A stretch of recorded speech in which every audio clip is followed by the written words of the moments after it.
The only way. Just remember, it's going to get colder. Our next year is going to be in January. Not the first, the second week in January. Okay, that's our next year. The 9th. January 9th, we're back. 9th is Sunday. So as close as possible to the 9th. All right, no, I think.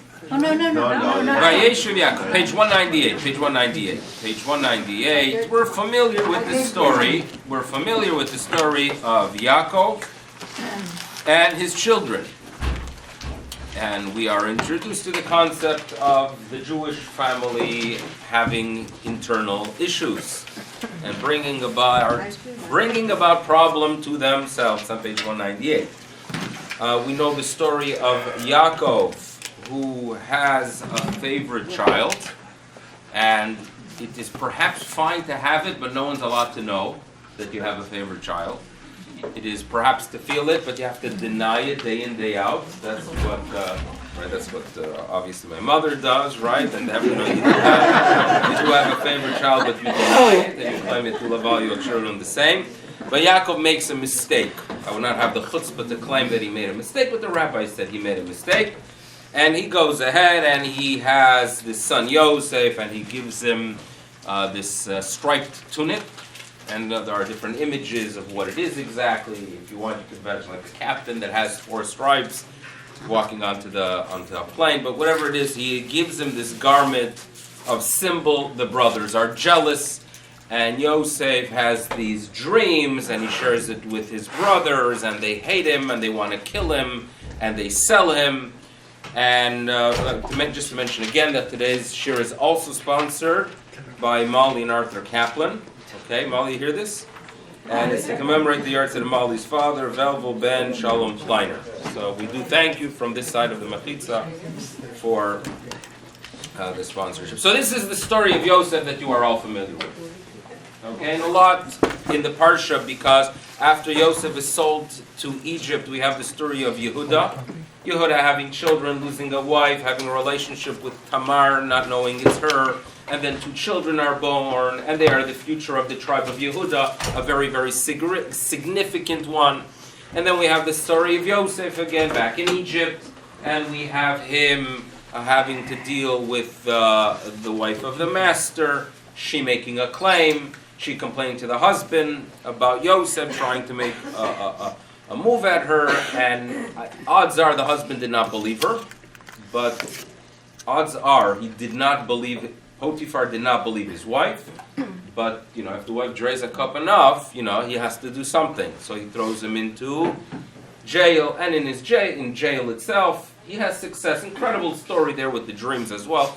We are familiar with the story. It is Yosef's Parsha. However, we have to start off with dealing with Yaakov and his emotions and his difficulties, because the man suffered significantly. And the rabbis introduce this portion with a very well-known statement, and that is Bikesh Yaakov. This is a rabbinic statement that introduces what's happening with Yaakov here. Bikesh Yaakov leshev b'shalva. Yaakov had a desire to rest with tranquility. He had a fardreta life up until now, having to deal with all kinds of issues.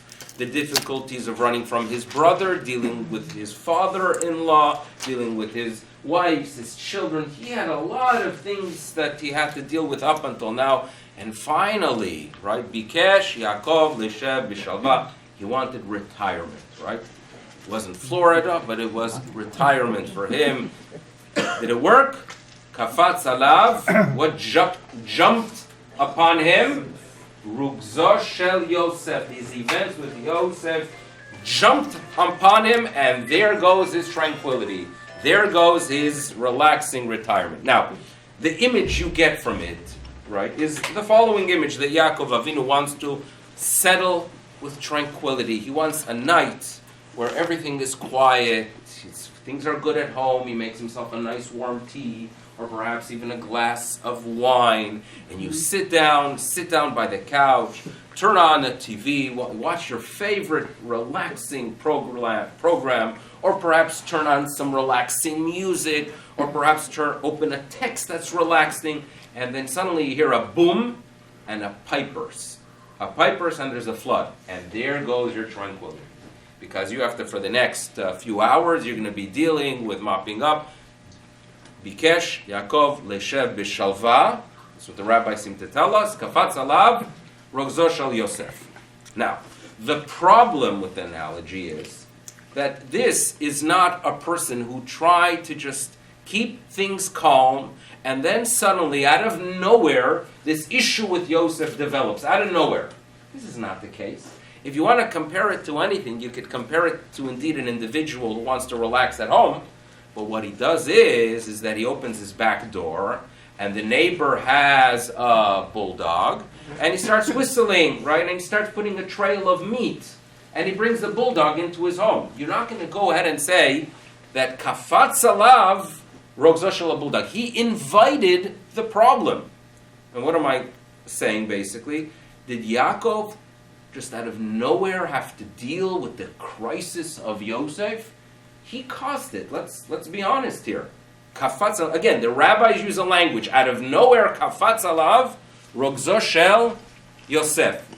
The man caused it. There's no question about it. You take a child, you go ahead and you treat him differently. You allow him to have these dreams and express them to the siblings and buying a special coat, and then you complain, kafatz alav, rogzo shel Yosef. He caused it. So this rabbinic statement needs to be analyzed and understood.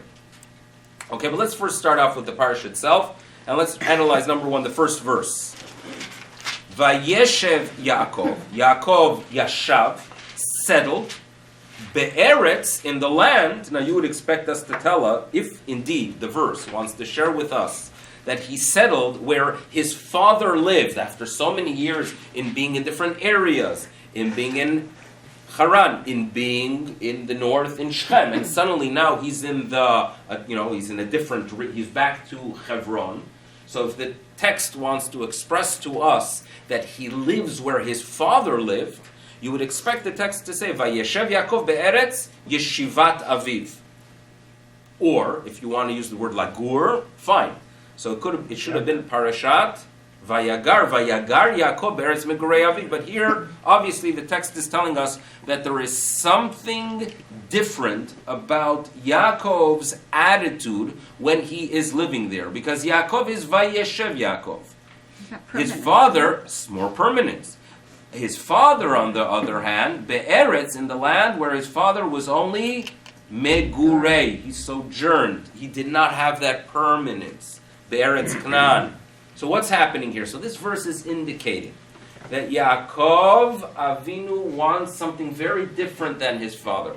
When his father lived there, understanding that the destiny of the Jewish people is one that they have to go away from the land. There's some kind of exile waiting for them.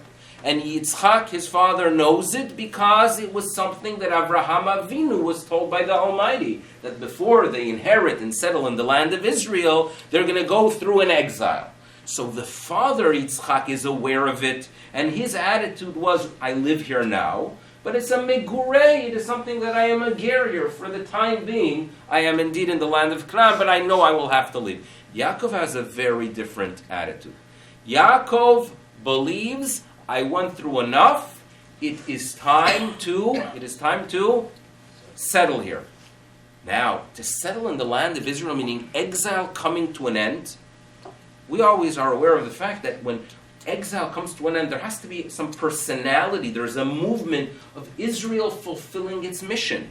Right? Our return to Israel for us is not just returning to our ancestral land, it is returning there and having an impact on the world. So there must be a player who's going to play an impact there. So that obviously will clarify what's happening after that. But what we do learn from the first verse is the fact Yaakov has a different attitude towards his existence in the land of Israel. And now we can develop a little bit more of an understanding of what's happening here. Now let's return back to Parashat Vayeishev. Parashat Vayeishev. And in Parshas Vayeishev, if you remember, we discussed it here.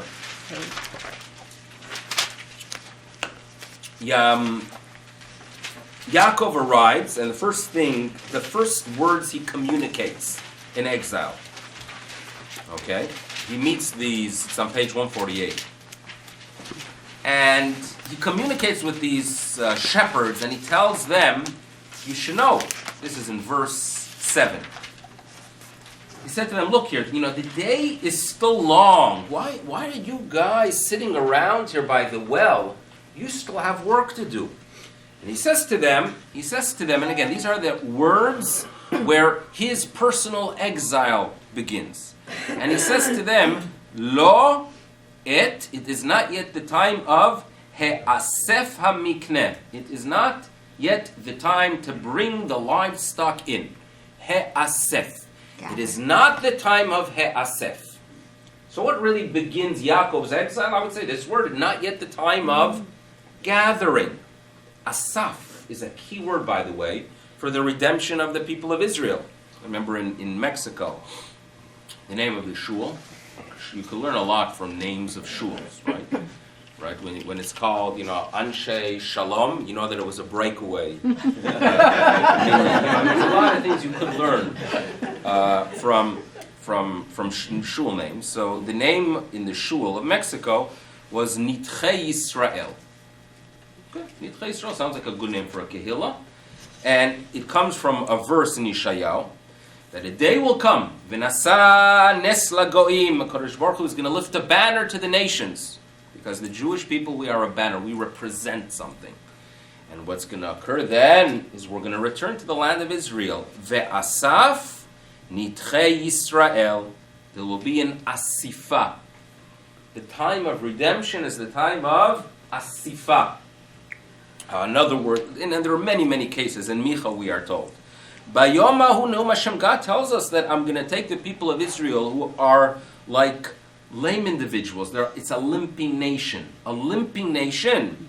And HaKadosh Baruch Hu will be Osefah HaTzole'am, going to go ahead and gather those who are limping. The image I always have is of the Bricha. If you've seen images from 1945 to 1948, and you have the Bricha from Europe and DP camps making their way on boats to the land of Israel. And you see people, it's a symbol. This is a nation that's limping, right? You lose family, you lose everything, and somehow you have the ability to go ahead and make your way to the land of Israel.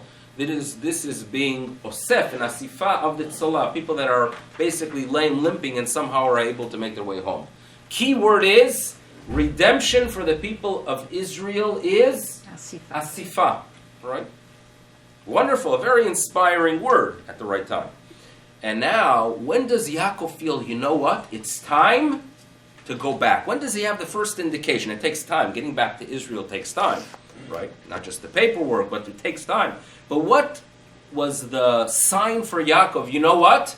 Now I can make my way home. Now something has changed.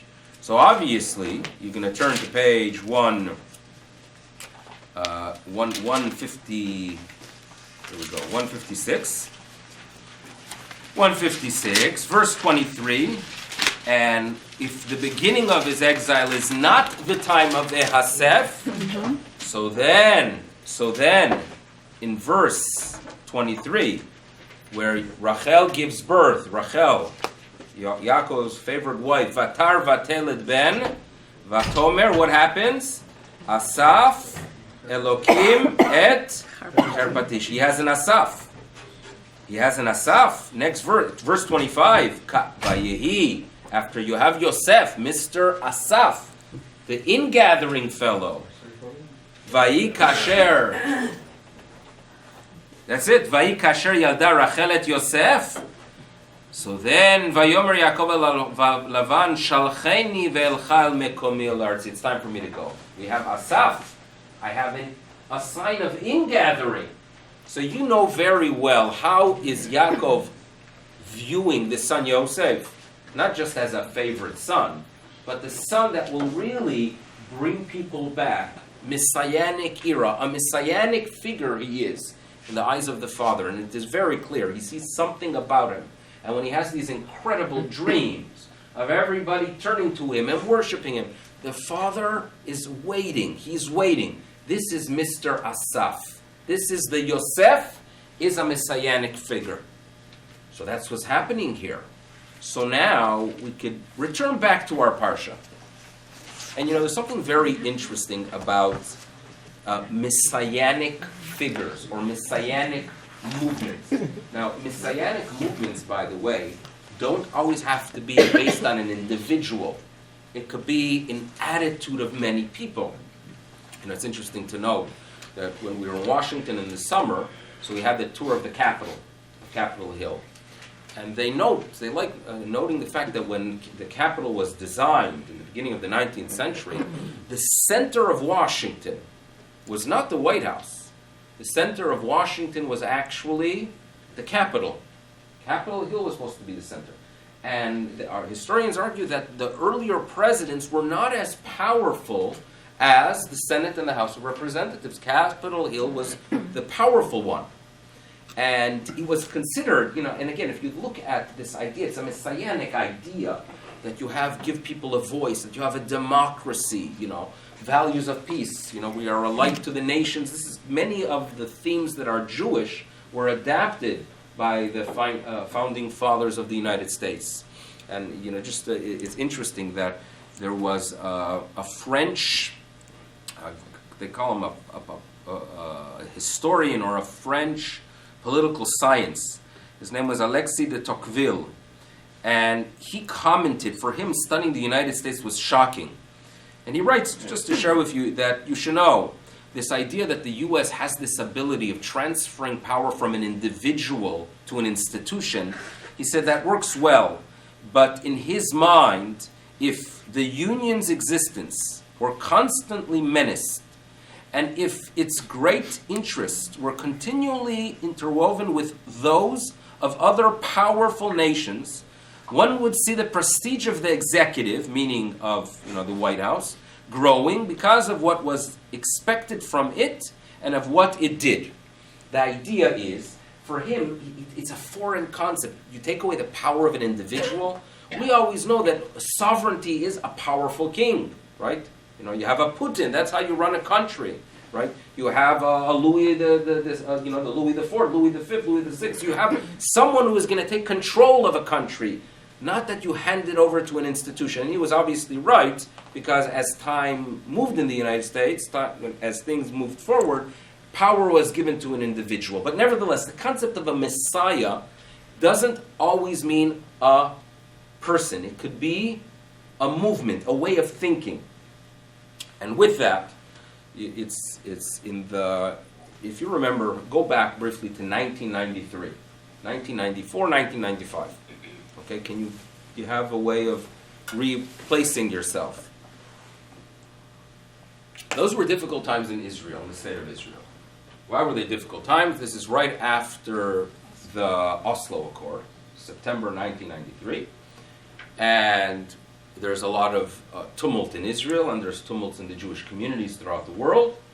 And people struggled with it in many different ways, in many, many different ways. There were those that were 100% clear at that point already that this is destructive. There are those that learned a little bit perhaps later that it was destructive. There were those that were dreamers who were hopeful. But it was a time that it wasn't easy to talk about Israel. Right? I could still remember, this was already a little bit later in 95, how there's even a discussion in some Zionist synagogues of saying Birkat HaMedina when you have Shimon Peres and Yitzhak Rabin, going ahead and handing over to terrorists a stake in the land of Israel. So these were challenging times. So the big claim was that, and this was a claim that you would hear from people like Yossi Beilin, that what is preventing us from really settling the issues in the Middle East were the messianic movements of those who believe in Eretz Yisrael. These were the words he would use. It's a messianic vision that that this land is given to you, right? And you're going to be returning from all nations.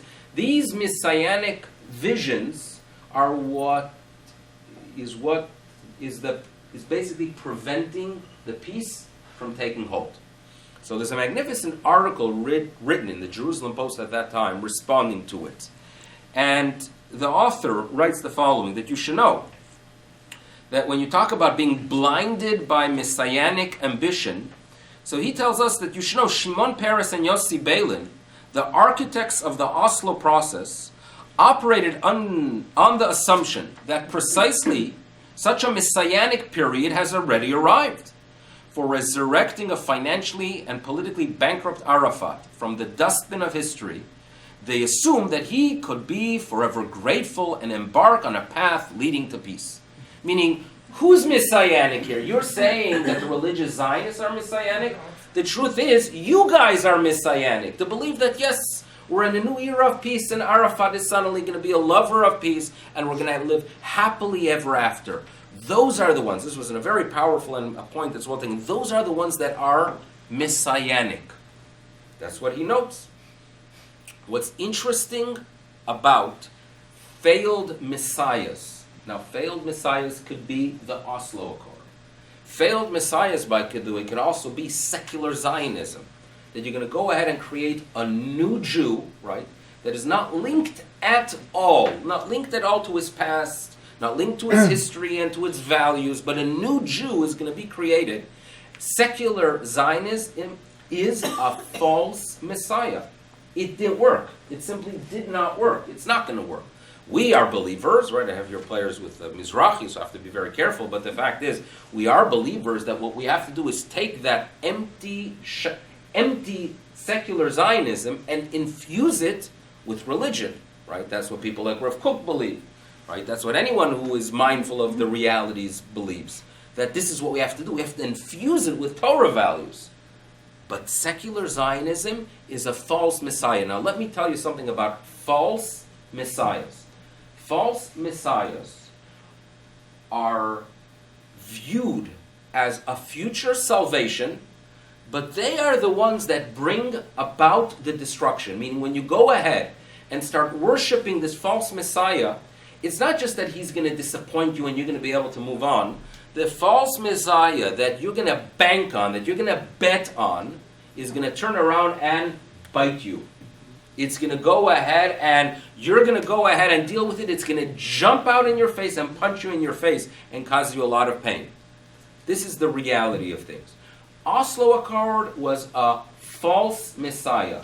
And if you want to know the price of the false messiah, well, you have to go ahead and start rethinking the law aleinu, the tragedy upon tragedy upon tragedy, that when in the year 2000, right, you were afraid of getting on a bus in Israel, and you had a family that's destroyed by a bombing in a pizza shop, and the list is so long, and these are all the byproducts of false messiahs.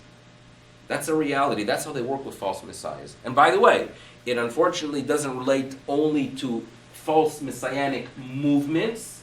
It relates as well to actual false messiahs. You talk about Bar Kokhba, the Bar Kokhba rebellion.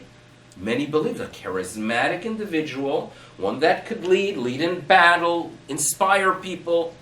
A false messiah, boy, did they pay a price, right? Diocasio, a famous Roman historian, notes that when they wiped out southern Israel and the city of Beitar, they killed around 580,000 Jews. That's what he notes as an historian.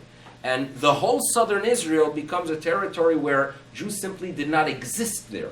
Jews were not allowed into Yerushalayim. From that period, for 200 years, you could not walk into Yerushalayim. And many services developed on Mount Olives because that was the closest you could get to the city. False messiahs are things that they turn around and they hurt you, and they hurt you badly. You talk about Shabtai Tzvi. We've all heard of Shabtai Tzvi. My brother told me, my elder brother who was researching England during that period, so as he was going through records on the London Stock Exchange in the year 1666, so there were things that people would bet on. They had some kind of mechanism that you could bet on specific events, and there were bets about Shabtai Tzvi being Mashiach. And the odds were, I don't remember the exact odds, but Jews, many Jews were putting money down, right, that Shabtai Tzvi is going to be the Mashiach. And it was one of those interesting events that the guy made a killing on the stock market, and the Jews, right, really were on the losing end because they simply believed this is a Mashiach. Do you know the destruction that it brought afterwards? You know how many communities were devastated and people that lost faith? And it was, again, you have a false Messiah you bank on, you pay a price. This is something that history has taught us. And now, let's go ahead and reassess the rabbinic statement. Bikesh Yaakov leshev b'shalva. Yaakov tried to settle with tranquility. That does not mean that he was trying to just have his relaxed tea or drink his glass of wine. It meant that he wanted to establish things. He wanted to determine that Yosef is the Messiah. And if Yosef is that messianic figure where we're going to settle in the land of Israel, and we're going to have someone that's charismatic and inspire not just the children of Israel, but humanity, he put things in order that should occur. But that was a false Messiah. What happened? Kafatz alav, it jumped back and it hurt him. So his desire to settle in peace was not just a relaxing, it wasn't just a passive act of relaxation, but rather it was a desire to establish he is the one. And he paid a tremendous price for it. And this is what is actually happening here.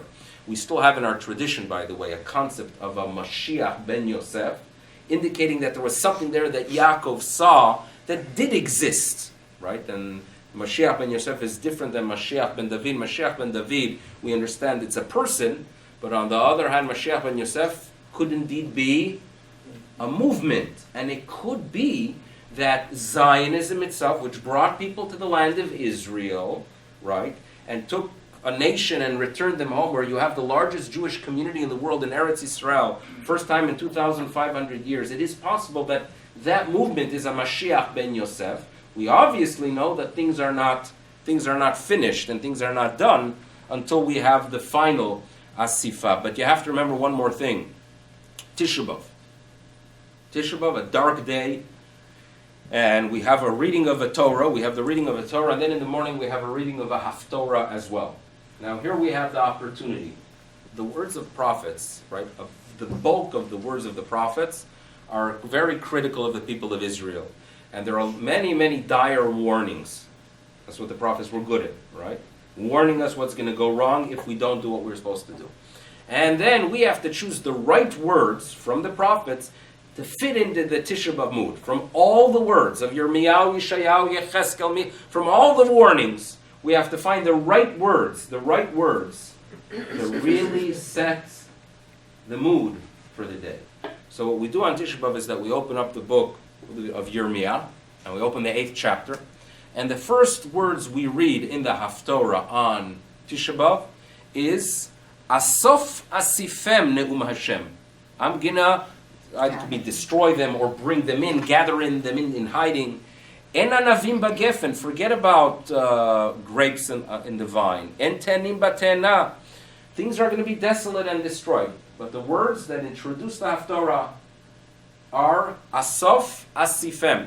When you go ahead and start predicting in Asifah when it's not the right time, when you go ahead and establish a messianic figure and he is not the proper candidate, you bring about destruction. And this is a warning that we have to always be careful with. Be mindful of who you bet on, because the Asefah, the ingathering of Asaf, Nitrei Yisrael, could easily turn into Asof Asifem, Amar Hashem. Okay, this is something that we have to be mindful of. But are there rules of how you know when is the right Mashiach? It's there were big people that went after Bar Kokhba. Correct. It wasn't there was Rabbi Akiva believed in him. And it's not always clear cut. Rambam gives us some guidelines that it's going to be a person, and he's going to have the words of God and return people home. One of the explanations given is that if all Jews agree on one person, that's Mashiach. Right. What are we going to ever all agree on one thing? Impossible, right? So if all the Jews finally agree that this is Mashiach, there can be no greater sign from heaven that this is the actual Mashiach. We're talking about Mashiach. There's two things we have to remember that the rabbis actually focus on. And they take the words of the prophets of Be'ito and Achishena, and they say the following. There are two ways we can have the Messiah. This is a statement in the Talmud. One is that there is a designated time when he is going to arrive. So you can imagine that the Almighty has a calendar. They talk about 6,000 years. He has a calendar, and at that date, there has to be this messianic figure. Now, for us, it really gives purpose to existence. And it may sound very foreign to some people, the concept of a messianic figure, but what you have to do is play the exercise of place yourself in the year 1885. And in 1885, imagine a situation that in 100 years from now, the largest Jewish community in the world is going to be in Israel. Right? Go back to Europe 1885, or go anywhere, and interview 1,000 Jews, and ask them, what are the odds? What are the odds that in 100 years? And they would tell you there is absolutely no chance. Now, why do I choose the year 1885? There is something known as the Pittsburgh Platform. Pittsburgh Platform, not the Pittsburgh Steelers, the Pittsburgh Platform. And this was a conference of the Reform movement that occurred there. And they wanted to establish their platform. It was controversial even among the Reform Jews in the United States. And they say the following, that we recognize in the modern era of universal culture, of heart and intellect, the approaching of the realization of Israel's great messianic hope for the establishment of a kingdom of truth, justice, and peace among all men. 1885, right? That's it. Humanity, we're a different humanity, right? We're no longer, the barbarism, the barbaric fights of the past and the mistreatment of Jews. There's universal culture of heart and intellect. Here's another messianic movement, right? That this is, look at humanity. Right? Look at the values, positivism. In other words, there were so many philosophical movements. 1885, right? End of barbaric past. And therefore they note that with that we already have a messianic movement of humanity, humanism. So therefore we consider ourselves obviously no longer a nation. What do you need a Jewish nation for, right? The world has, there's tikkun already. There's righteousness, right? The 20th century is not going to kill anyone for no reason, right? No. So therefore we consider ourselves no longer a nation, but a religious community. And therefore, the platform of 1885, as we expect, neither a return to Palestine, nor sacrificial worship under the sons of Aaron, nor the restoration of any of the laws concerning the Jewish state. Okay? This is the platform of, and by the way, this was very, very practical for them at the time, because the early Zionist movement in the United States was fighting against this. In other words, it was not viewed with popularity because the strong players of the Reform movement were simply not supported. It goes against their basic principle. So this is the way of thinking of 1885, and things have changed. So therefore, it's not so far-fetched to argue, right, even for the rational mind, that there's something waiting for us, that there is indeed a messianic time of peace, but it's not going to be culture and it's not going to be German values, but rather it's going to be a messianic figure in the land of Israel. This is what we believe in. So one approach is that indeed there is a time that is designated for it. However, the rabbis warn us that this is a time that is going to be difficult. It's going to be a time of great pain. There are going to be wars, and the nation of Israel is going to be limping during that period. And what image do they have? So they mention that if you remember Yaakov fighting against the angel, and he indeed was injured during that incident. So the Torah tells us in Parshas Vayeishev last week that he himself was limping. He was limping until Vayizrach lo hashemesh.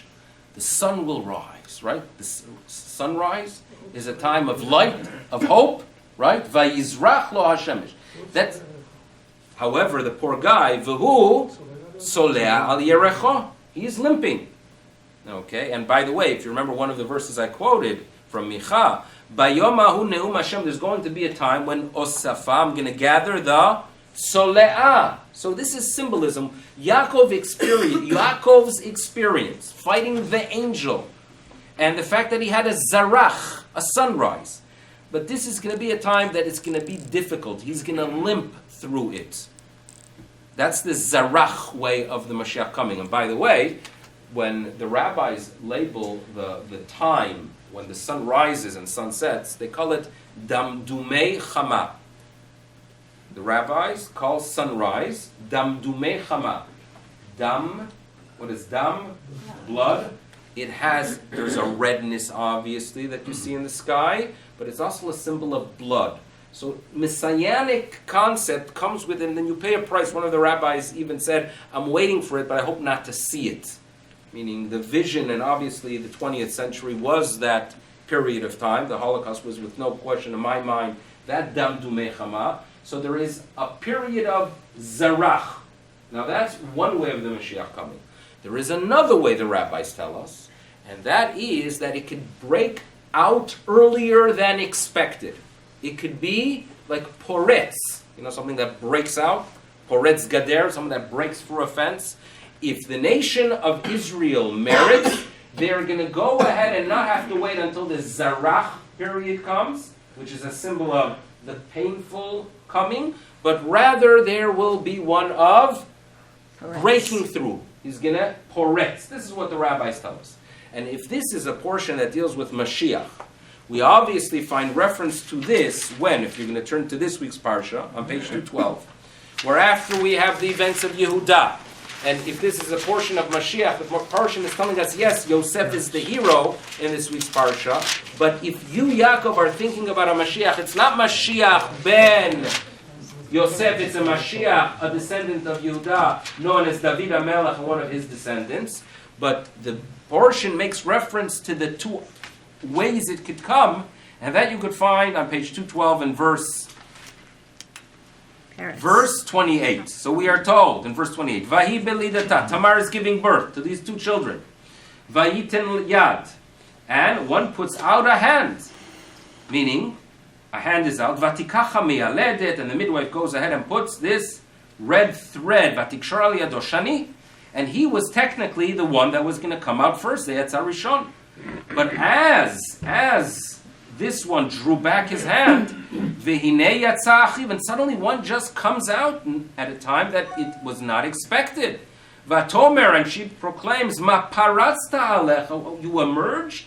Why did you emerge? And she therefore calls the one who emerged Paretz, or Paretz. And afterwards, the one that came out at the time that was designated, when he was supposed to come out, the one that comes later is obviously the one called Zarach the Zricha. So there's reference here to this two messianic eras that we talk about. And again, when we talk about, when we mention a messianic figure as a principle of faith, it's supposed to be an optimistic statement. It's supposed to be that when we see absurdity in the world, that we know that there is a time that everything is going to come together. So it's supposed to be an uplifting statement. Unfortunately, you have, there are many statements in the Talmud that indicate difficulty in that time, but we have every right to believe that the difficulty is in the past, and optimism is what we are supposed to have. And when we're talking about in a world of uncertainty, there are major changes that have occurred south of the border, right? The whole idea of, the type of, you look at who they chose as the Secretary of State. There are major shifts that are occurring in the world. As Jews, we have to be optimistic that it's for the good. And just to give you, again, an uplifting statement, that as I drove home today at 8 a.m. from Shachris, I turned on NPR. You get NPR, not locally, but you get one of the few things that you could still get good from Buffalo, right? So I was listening to NPR, and NPR says that Merkel from Germany is sending some significant player from her administration to meet President-elect Trump and his team, because they have two concerns.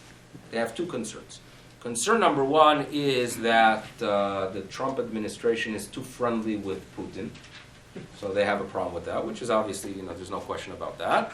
And concern number two is that they have indications, and this is, again, these are the two big issues in the world. Issue number two is that it seems to be that the Trump administration has put an end to the two-state solution. Meaning, you're no longer going to pressure Israel. In other words, United States, you've been so good for the past 8 years, say the Europeans. You've been so good in pressuring Israel and disrespecting them and calling Netanyahu chicken waste or in a different way, right? You've been so good, you Americans. For 8 years you've been behaving, and now, you're abandoning, you're separating yourselves from us. And, I'm allowed to feel, with all the question marks that exist, you're allowed to be optimistic that better things are coming. And hopefully, may the Kadosh Baruch Hu indeed bring salvation as He brought salvation by Yamim Hahem, Bazman Hazeh. We thank everyone for coming. This is the end of a semester, really. So we give everyone an A. And Be'ezrat Hashem, we see you in January. We'll continue then. Thank you again for coming. And have a Freiliche Chanukah.